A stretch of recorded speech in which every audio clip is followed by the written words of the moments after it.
Being a kid is really awesome because as kids we usually pick up new passions and you realize that it's fun.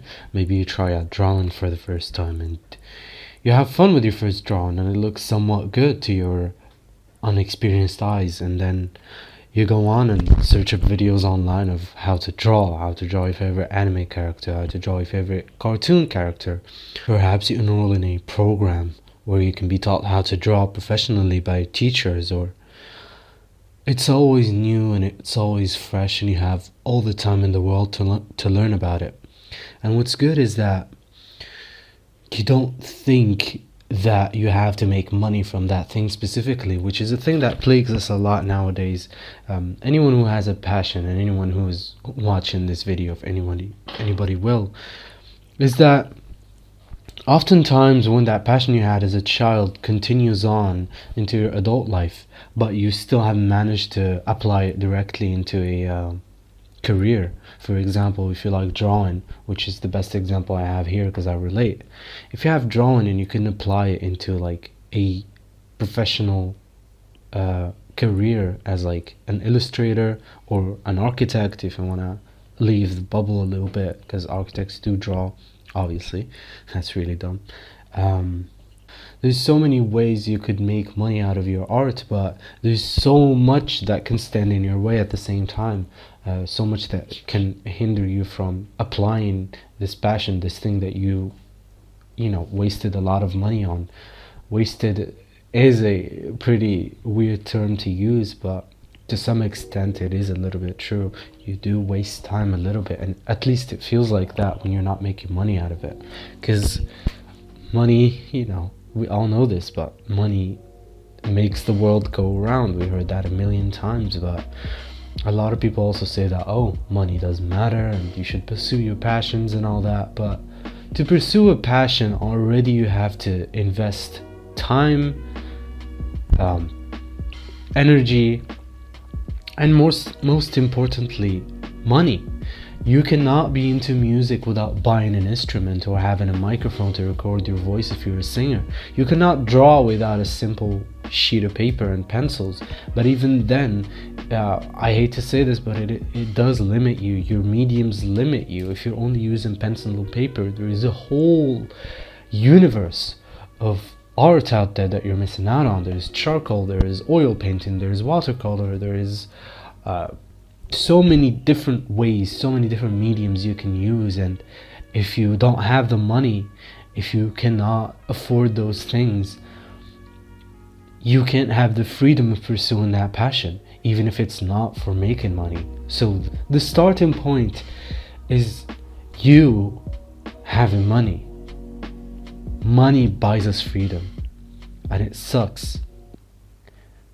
It really does. Even just making a YouTube video like I am now, I am limited.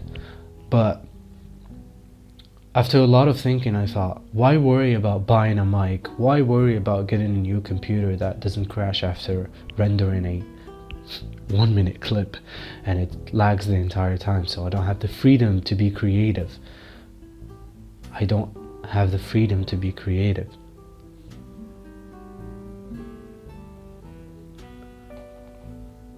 But that silence there was me just thinking about,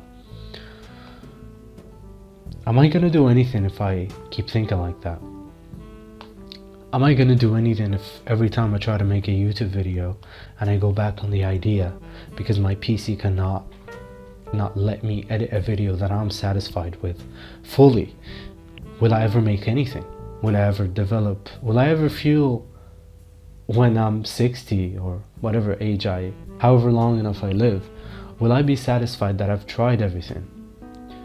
Will I be happy with what I'm doing right now in my early 20s? Will I think that I have done enough and not regret things working out exactly as I wanted them? Or maybe they will. So even though everything I said is based in reality, but art at its core is a distortion of that. Like Plato's cave as an example. although I'm taking it from a different perspective here, because the main tool we used as humans, or it's not the main tool, but it's the most influential one, arguably, is language. We use language to express ourselves, to portray the image of the other, and portray an image of the self and our surroundings. Because obviously, as Martin Heidegger said, we are the same. That's us. It's to be there. A human is to be there. You cannot live without your surroundings, without your entourage. It makes you who you are. It builds up your identity, fragments of it at least. But language is mainly a representation of reality. Because if I'm describing something that is not in the room, let's say I'm in the middle of a room on the 7th floor of a skyscraper, for example, I can still talk about something that's not there, which is, for example, a tree or birds or a nuclear power plant, something that does not exist there. I can still bring up in a conversation with people around me in that room, but it's not the same as us actually sitting down and looking at that bird or at that tree or at that whatever. So it's not the same, because if I'm envisioning a certain type of tree, or like, let's say I specified what type of tree I'm looking at. It says I'm looking at a cedar tree. Everyone has an image of that in their head. So when I'm gonna say that, I'm gonna evoke an image within their head. But that image is, not to sound pretentious, it's just an illusion. It seems like I'm going on a tangent here. I'm kind of losing the main topic here. So as much as art, be it text, be it drawing, be it paintings, be it music, be it dance, be it video editing, be it literally photography itself, though it is based in reality, the starting point is you existed in reality, though that's relative in itself, but it's a illusion. It's not reality. You do not portray reality when you draw, because the image, for example, is not the thing that you took an image of, or that thing that you have drawn with extreme detail and looks ultra realistic. If you draw a glass of water and it's super realistic on a piece of paper, that doesn't mean I can drink from that glass, which is, obvious. But the point being, you can't be too bound with your reality when you're making art. And I believe, from my personal perspective, that it should be a way to free yourself from it. So in a way, when you make art with the idea that you need money, whether that is to make better art, or whether that is you want to sell your art, or you want your art to be your source of income, it takes the magic out of it. And I think a lot of people already know this, and a lot of people who don't make art probably could guess that that's the case. The point being, once again, just make it, just do it. If you want to make a YouTube video and you don't have the resources to make it good, you don't have a good mic, you don't have a good computer to edit, you don't know how to edit, just do it. Just become the child you were once again.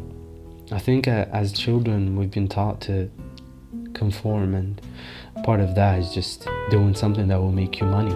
Everyone's implanting within you the dream of making money, the dream of owning a big house and a nice car. And not that there is anything wrong with that, but there's more. There's more. I believe there's more to life than just that.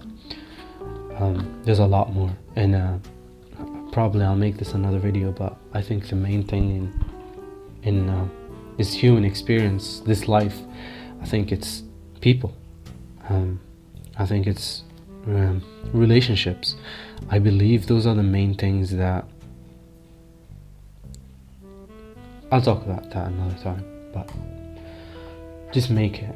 And I'm mainly talking to myself here because this is going to be a really underviewed video, if even viewed at all, and I don't care. I'm making this because I'm trying to prove a point to myself, and I'm going to keep making more because I want to prove to myself, I want to prove my point to myself.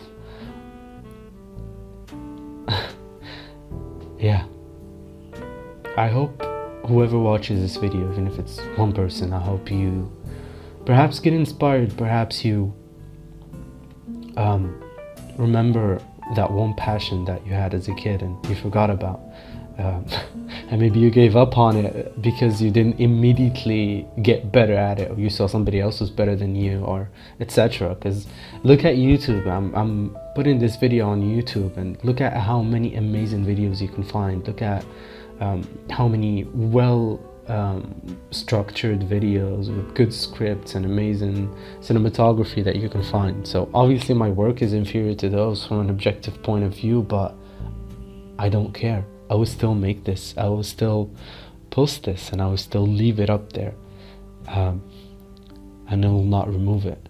I will leave it up there, and I think you should do the same, dear viewer. I think you should perhaps go back to the roots of who you are. Perhaps confront the kid in you. Even if your childhood was traumatic, even if it was bad, there was probably something there you always wanted to do, but you never managed to. And not right now, what's holding you back is life. But I'm pretty sure you can put down your phone and stop scrolling. This sounds super pretentious, but I'm pretty sure you can stop scrolling on Instagram or TikTok or whatever, or YouTube, and maybe take an hour or two to do that one thing with as little as you have. If you want to draw and all you have is an old broken pen and a small sheet of paper, go ahead and do it. If you want to make music and you don't even have a computer to make beats on it, all you have is a phone, use it. Let's say you don't have a phone somehow. I don't know how you'd be watching this video without a phone or some sort of device. Just gather a bunch of pots and start banging. That's just an example, you don't have to do that specifically, but rekindle that passion and distort reality. Do what the fuck you want. Perhaps you will be happier. Thank you for watching. See you later.